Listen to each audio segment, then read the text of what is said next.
ನಿಮ್ಗೆ ಗೊತ್ತಿರಲಿ, ಪ್ರತಿರೋಧ ಅಪರಾಧ ಅಲ್ಲ. ಪ್ರತಿರೋಧ ಅಪರಾಧ ಅಲ್ಲ ಅಂತ ಹೇಳಿಕೊಂಡು ಇಸ್ಲಾಂ ಮಾತ್ರ ಕಲಿಸಿಕೊಟ್ಟಿರುವುದಲ್ಲ, ಈ ದೇಶದ ಸಂವಿಧಾನ ಕಲಿಸಿಕೊಟ್ಟಿದೆ. ಕೇರಳದಲ್ಲಿ ಬಂದ್ ಮಾಡಿದ್ರು. ನಾನು ಯಾಕೆ ಕೇರಳದ ಘಟನೆಯನ್ನ ಪದೇ ಪದೇ ಹೇಳ್ತಾ ಇದ್ದೇನೆ ಅಂತ ಹೇಳಿದ್ರೆ, ಇತ್ತೀಚೆಗೆ ನಮ್ಮ ಸ್ಥಳೀಯ ರಾಜ್ಯ 50 ಕಿಲೋಮೀಟರ್ ಹೋದ್ರೆ ಕಾಸರಗೋಡು ಸಿಗ್ತದೆ. ಬಹಳಷ್ಟು ಹತ್ತಿರದ ನಮ್ಮೊಂದಿಗೆ ಒಡನಾಟ ಇರುವಂತಹ, ಅನ್ಯೋನ್ಯತೆ ಇರುವಂತಹ ಒಂದು ರಾಜ್ಯ.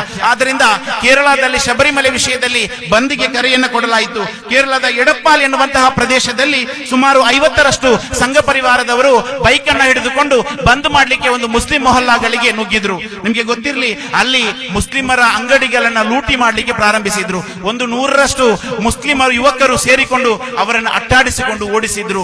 ಖಂಡಿತವಾಗಿಯೂ ಇಲ್ಲಿ ಹೇಳಬೇಕಾಗಿರುವಂತಹದ್ದು, ಲೂಟಿ ಮಾಡುವಂತಹ, ದರೋಡೆ ಮಾಡುವಂತಹ, ಹಲ್ಲೆ ಮಾಡುವಂತಹ, ಹೆದರಿಸುವಂತಹ ಆ ಶಕ್ತಿಗಳು ಯಾರಿದ್ದಾರೋ ಅವರನ್ನ ಪ್ರತಿರೋಧಿಸಬೇಕಾಗಿರುವಂತಹದ್ದು ಅದು ಈ ದೇಶದ ಸಂವಿಧಾನ ಕಳಿಸಿಕೊಟ್ಟಿರುವಂತಹದ್ದು ಆಗಿದೆ.